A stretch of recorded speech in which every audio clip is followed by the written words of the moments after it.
Bonjour à tous et bienvenue sur la série Nous Entrepreneurs. Je suis Benjamin Delsal, coach d'affaires certifié Action Coach à Lyon.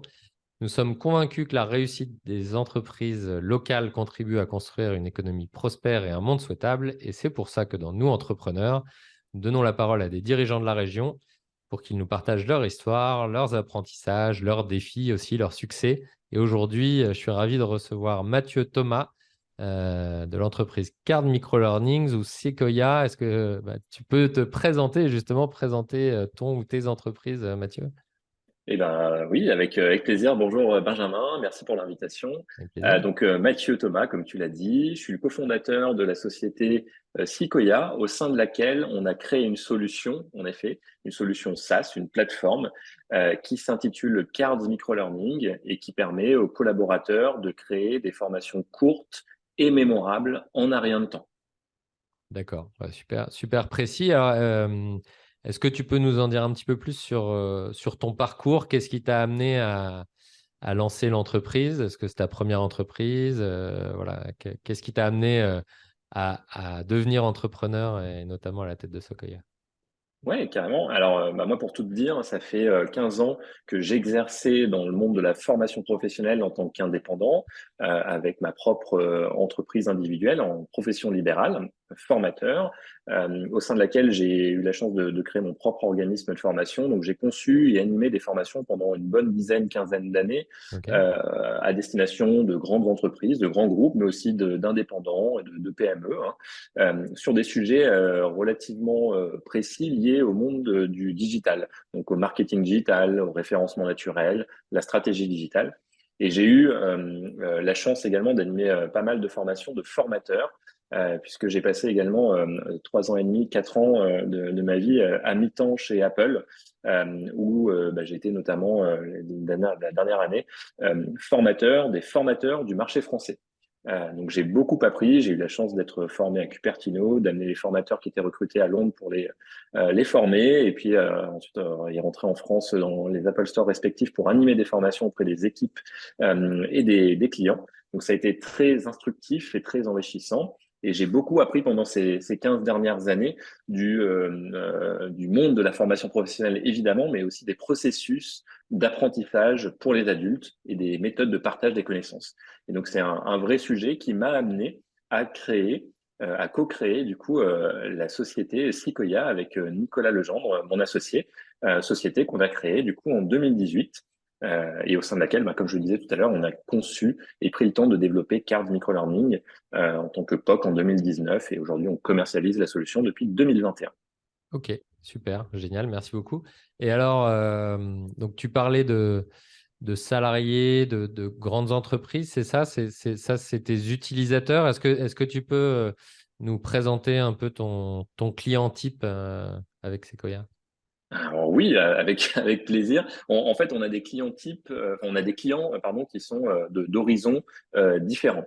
Les utilisateurs de la plateforme vont être ceux qui vont créer des micro-formations et qui vont les partager à destination de leurs collaborateurs, de leurs clients.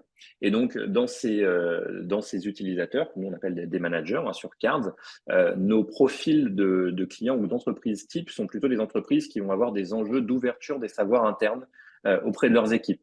Donc, c'est des entreprises qui vont onboarder, accueillir de nouveaux collaborateurs régulièrement ou qui, au contraire, ont des sujets de départ à la retraite, de montée en compétences, en connaissances de leurs équipes et qui ont besoin, en l'occurrence, de transmettre et de faciliter la transmission de ces savoirs autrement que par des réunions longues, ennuyeuses, fastidieuses ou des formations longues ou que des formats type PowerPoint longs de plus de 40 slides. Souvent, c'est même bien plus. Et donc, voilà, c'est des entreprises qui vont s'orienter vers une solution qui va nécessiter peu de temps de prise en main et peu de temps de conception et de partage de ces micro-formations auprès de leurs équipes. Donc, les D'accord, donc clients types, facile voilà. on va dire plus facile à créer pour le formateur et puis peut-être un petit peu plus fun, un peu pour le former, pour la personne qui est formée, du coup, c'est quoi? C'est sur ordinateur, sur téléphone? Ça se présente comment? Exactement, c'est ça. Donc, il y a une plateforme web, en l'occurrence, pour la partie conception. Et il y a pour les utilisateurs, ou ceux que nous, on appelle les apprenants, qui vont consulter et suivre ces micro-formations, bah, ils peuvent au choix sur leur ordinateur ou via une application mobile disponible sur iOS pour Apple et sous Android, bah, consulter ces micro-formations. Et donc, typiquement, oui, pour répondre à ta question, hein, la conception se fait en un rien de temps. On a vraiment fait un gros travail sur l'interface et l'expérience utilisateur. Et il y a un autre sujet qui est vraiment un très gros point pour nous, c'est qu'on veut vraiment permettre à tout le monde de créer une formation, de partager ses connaissances. Donc, il n'est pas nécessaire d'être ingénieur pédagogique, d'être formateur, d'être expert de la formation ou du coaching pour partager ses savoirs. Et donc, CARD, c'est vraiment ça. C'est une plateforme accessible à tout type de collaborateurs d'entreprise pour partager des connaissances, partager des micro-formations. Ok. Mais typiquement, donc, c'est plutôt des moyennes ou grandes entreprises à qui vous vous adressez, j'imagine. C'est Oui, quoi? C'est les services RH qui font appel à vous? C'est les managers? C'est qui vient vous voir? Et, en tout cas, si je le rephrase autrement, ouais, ouais. c'est quoi votre proposition unique de valeur qui fait que les gens viennent vers vous et qui dans l'entreprise vient vous voir en fait? Alors, ceux qui viennent nous voir peuvent être et sont en l'occurrence des chefs de projet, des managers ou des responsables de business unit. Ça peut être aussi des knowledge managers, un nouveau métier qui est apparu dans ces entreprises, le TI et grands groupes, comme tu le disais, qui gèrent des équipes et qui ont du coup une problématique liée à l'animation, la conduite de réunion, la conduite du changement ou la conduite de formation interne.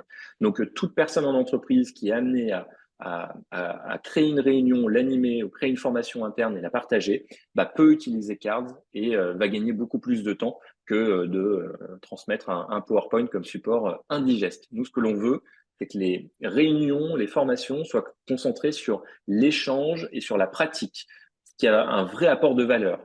Alors que le support de formation qu'on attend tous à la fin, bah lui, généralement, il est indigeste. Et bien, ce que l'on veut, ce que l'on permet, c'est de faire en sorte que les gens se concentrent sur l'instant présent et que avant la formation ou après la formation, ils ont un récap, un support qui est court, qui nécessite 3 à 5 minutes de temps pour être consulté et facile à être répété ou à être digéré dans le temps. D'accord, ouais, donc ça peut être soit des micro-formations indépendantes, soit éventuellement en complément du coup d'une formation plus longue pour valider les acquis ou les prérequis, etc., des choses comme ça. C'est souvent en complément, puisque évidemment, c'est pas en 3 à 5 minutes que tu vas remplacer la montée en compétence d'une personne. Tu vas pas remplacer une formation sur de l'habilitation électrique, sur de la sécurité incendie, avec une formation de 3 à 5 minutes en micro-learning. Non. Par contre, tu peux asseoir et valider, en l'occurrence, la mémorisation par des rappels Ouais. réguliers en format micro-learning. Tout à fait. Ouais, excellent. Est-ce que tu as je sais pas à quel point tu peux parler des formations que font tes clients avec Cards, mais est-ce que tu as un exemple dont vous êtes particulièrement fier qui illustrerait le produit? On en a plein. On en a plein. Après, bah, les contenus restent ceux de nos Qui clients, illustrerait les évidemment. résultats surtout, en tout cas ce que ça apporte. Ouais. Ouais, je peux t'en partager alors plusieurs. Il y en a un dont on est assez fier et qui en plus a beaucoup de sens. On a une association qui s'appelle Art for Science qui utilise Cards et met à disposition de ses membres de l'association l'Art for Science Academy pour promouvoir et sensibiliser aux bienfaits de l'art sur le cerveau. Et donc c'est assez unique en son genre, c'est assez étonnant, mais il y a plein de bienfaits de l'art sous toutes ses formes pour le cerveau et pour la mémoire notamment. Donc moi ce que je peux vous inviter, à ceux qui nous écoutent ou nous voient en l'occurrence, c'est à juste jeter un œil à ce que fait Art for Science grâce à Cards Microlearning avec Art for Science Academy. C'est un cas d'usage qui est vraiment génial et qui a du sens notamment pour tout le monde, monsieur et madame tout le monde. Et après, dans des cas d'usage professionnels, hein, évidemment, on a des entreprises clientes qui utilisent Cards sur des sujets de sensibilisation aux risques psychosociaux, sur des sujets de formation ou de rappel de formation technique, plutôt pour des ingénieurs ou des personnes qui sont sur une chaîne de production. Donc en fait, on a des cas d'usage assez variés et celui de l'onboarding que je citais aussi tout à l'heure est un des cas d'usage qui est très utilisé en l'occurrence et très récurrent sur Cards pour partager des informations sur les valeurs, la vision Ouais, ouais, d'entreprise bien sûr. avant l'arrivée du nouveau collaborateur. Ouais, on imagine bien ce cas d'usage-là. Ouais. Top. Bon, tu nous donneras les références, on mettra les références de Avec plaisir. Cards for Science dans la description.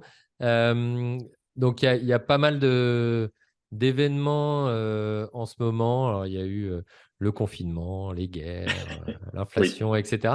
Est-ce que c'est des événements qui touchent ton entreprise et comment est-ce que tu t'adaptes à ces conjonctures, à cette conjoncture fluctuante, on va dire? Oui, alors très bonne question. Évidemment, tous ces événements ont un impact sur l'activité, puisque on est tous plus ou moins occupés, plus ou moins en présentiel ou en distanciel. Et donc, le principal impact pour nous, c'est le contact client. Les événements en présentiel sont vraiment géniaux puisque de visu, de vive voix, on peut échanger plus facilement, plus rapidement, que par échange de mails interposés ou que par visio ou coup de fil. Donc, les échanges sont plus simples et plus agréables aussi en présentiel. Donc, quand il y a des événements, on aime pouvoir se rencontrer comme ça. Maintenant, sur ce qui est de la conjoncture actuelle, concrètement, post-Covid et récession ou les phases d'évolution économique des différents pays, y compris le nôtre, montrent aussi que les entreprises elles doivent s'adapter et que les entreprises et les collaborateurs, ils ont de moins en moins de temps face à eux pour faire leur travail, pour réussir à atteindre leurs objectifs. Mais par contre, ils ont de plus en plus de données ou d'informations qui leur sont partagées au quotidien. Et ça, c'est une vraie problématique qui croît de manière exponentielle depuis ces dizaines de dernières années. Et l'infobésité, c'est le nom qu'on donne à ce problème, le trop d'informations partagées ou le surplus d'informations partagées, il a un vrai impact aujourd'hui sur la QVT, la mémorisation, sur l'engagement des collaborateurs. Et cet impact-là, il est vraiment dommage, le fait qu'on ait de moins en moins de temps pour se concentrer sur de la pratique ou de l'apprentissage. Et c'est un des sujets phares, si ce n'est le sujet phare sur lequel Cards apporte une véritable réponse avec peu de temps nécessaire, une accessibilité, une simplicité d'utilisation qui est vraiment incroyable par rapport à ça. Donc la conjoncture, malheureusement, elle nous aide. Et malheureusement, je pense que ça va pas s'arranger ces dernières années, mais nous, on tente de faire en sorte que on puisse permettre à chacun de prendre le temps de partager ses connaissances facilement et rapidement. Et ça, c'est très important.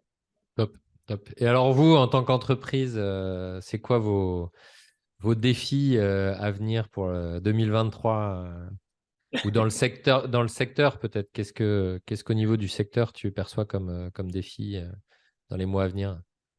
Le principal alors défi pour nous en ce moment, c'est le recrutement. On a grandi les équipes, on a recruté quelques personnes, on est encore en train de recruter. Le principal défi, c'est de recruter évidemment les bonnes personnes plus que les bons profils parce qu'on peut former, on peut évidemment sensibiliser sur pas mal de choses, même si on n'est pas expert sur tout évidemment, mais c'est de trouver les bons profils, les bonnes personnes plutôt que les bons profils, pardon, qui veulent rejoindre l'équipe et veulent contribuer à ce challenge que je viens de te partager. Ça, c'est le premier défi très important pour nous. Le deuxième défi, évidemment, c'est de continuer à avoir de belles success stories et à les partager. Donc, c'est encore une fois de trouver de nouveaux clients, de nouveaux utilisateurs et de réussir à leur permettre de partager leur belle réussite, de monter en compétences et en connaissances de leurs clients ou de leurs collaborateurs. Donc, c'est de la communication et du recrutement. Ouais. Bon, bah top, génial. Bah, c'est des bons défis d'une boîte en développement, quoi. Exactement, ouais, en plein développement, tout à fait. Génial. Et comment parce que en parlant avec pas mal d'entrepreneurs, à chaque fois, ce qui revient souvent, c'est le nombre de casquettes, toutes les casquettes qu'on a en tant que dirigeant d'entreprise. Comment est-ce que tu progresses, toi, en tant que dirigeant d'entreprise? C'est quoi ton truc pour monter en connaissances, en compétences, en expérience? Je dirais que j'ai pas la solution, mais une des choses que je m'impose, et c'est un des points que j'ai eu la chance de, je vais pas dire de découvrir, mais de vraiment appliquer régulièrement depuis que je suis passé chez Apple, c'est de demander du feedback, demander un avis ou un regard externe et prendre le temps de discuter, même si la personne en face de toi n'est pas dans ton domaine d'activité, n'est pas la plus experte pour te donner son regard, son point de vue, bah, c'est pas grave. C'est quand même lui demander et de sortir de ta bulle, de ton quotidien, d'entrepreneur, de dirigeant et de s'ouvrir aux autres personnes autour de toi dans le coworking, au bureau ou en réunion ou en rendez-vous pour obtenir du feedback. Et ça, c'est vraiment important parce que on se rend compte que l'avis de tout le monde est très important et ça va nous faire penser à ne serait-ce qu'une petite chose qui peut vraiment faire la différence. Donc, je dirais la culture du feedback est un élément que je m'impose au Ouais, quotidien. hyper important, ouais, carrément, Mm. carrément. Et est-ce qu'il y a justement un sujet sur lequel tu, tu cherches à monter en compétence en ce moment? Alors, il y en a plein. En ce moment, je cherche à monter en compétence sur la partie plutôt commerciale, force de vente, stratégie commerciale. Il y a beaucoup de choses Encore une à casquette de apprendre. l'entrepreneur en plus, Ouais, ouais. exactement. Bah, moi, tu vois, je suis issu alors, je suis entrepreneur évidemment avant tout, mais je baigne dans le monde de la formation professionnelle et de l'animation, la création de formation, l'ingénierie pédagogique. Et vendre, bah, évidemment, c'est un sujet clé. Déployer une stratégie commerciale, c'en est un autre. Être capable d'orchestrer tout ça et de le suivre, c'est un vrai métier et un vrai challenge. Donc aujourd'hui, mon principal enjeu, c'est ce sujet de déploiement stratégique commercial de Cards en France, en Europe et puis plus tard à l'international. Très bien. Alors, comment, je profite pour rebondir là-dessus, comment est-ce que notre communauté peut t'aider dans ce défi commercial? Avec qui est-ce que tu veux qu'ils te mettent en contact? Écoute, avec la communauté, je pense peut m'aider avec ne serait-ce qu'un un test simple de Cards. Tout coach, tout entrepreneur ou toute personne qui a un savoir et qui souhaite le diffuser auprès de sa clientèle, auprès de ses collègues, auprès de ses clients ou de sa communauté hein, même, peut tout à fait tester Cards. Il se peut que l'usage ne sera pas en l'occurrence approprié, mais nous on aime savoir pourquoi est-ce que cet usage n'est Ok, pas approprié pour cette personne et puis ça peut nous faire penser à d'autres fonctionnalités, d'autres idées un simple regard externe, hein, comme je le disais avant, sur l'outil, sur la plateforme, sur son expérience utilisateur peut beaucoup nous apporter. Donc on est preneur, n'hésitez pas. super. Bah, merci beaucoup, Mathieu. C'est top. Merci pour ta participation sur Nous Entrepreneurs, d'avoir partagé ton parcours et ton expérience. Deux dernières questions de conclusion. Est-ce que tu as un entrepreneur ou une entreprise locale que tu aimerais mettre en avant et que j'invite à ce micro et pour partager avec la communauté? Alors oui, on a encore une fois plein. Je veux dire, je suis entouré de gens bien et bienveillants. Je peux te conseiller de te rapprocher, de contacter notamment Khaled Baziz, qui est le cofondateur de Kick and Boost, une plateforme de financement participatif de produits ou de solutions immatérielles. Ok. Et donc qui est de Lyon, évidemment qui est une personne au parcours aussi, je veux dire, atypique, qui est très enrichissante et qui a conçu une solution, en l'occurrence sur du financement de l'immatériel, qui est assez génial aussi. Donc, je te conseillerais de te rapprocher de lui avec grand Ouais, plaisir et top. sans aucune hésitation. Génial. Et comment est-ce que nos auditeurs, spectateurs peuvent te joindre? Tu parlais de tester et de te donner du feedback. Comment comment est-ce qu'ils te joignent? Comment ils se suivent sur les réseaux sociaux, sur le site internet? Enfin, c'est quoi les meilleurs moyens de communication pour toi?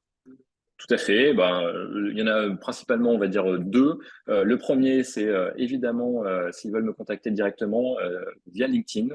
J'essaie d'être assez actif et réactif. Donc, de ne pas hésiter à me demander en contact en m'envoyant un petit message. C'est toujours un peu plus sympa. Et en l'occurrence, je leur partagerai le lien vers le deuxième canal, en l'occurrence, qui est le site internet cards-microlearning.com sur lequel ils vont retrouver l'ensemble des informations, la documentation, des cas d'usage, un livre blanc et le lien aussi et le bouton pour tester gratuitement la plateforme pendant 15 jours. Ah bah, super, génial. Super, bah, merci encore Mathieu. Merci à tous de nous avoir écoutés et puis à très bientôt pour de nouvelles interviews inspirantes d'entrepreneurs locaux. Voilà, à bientôt. Merci à toi, Benjamin. À bientôt.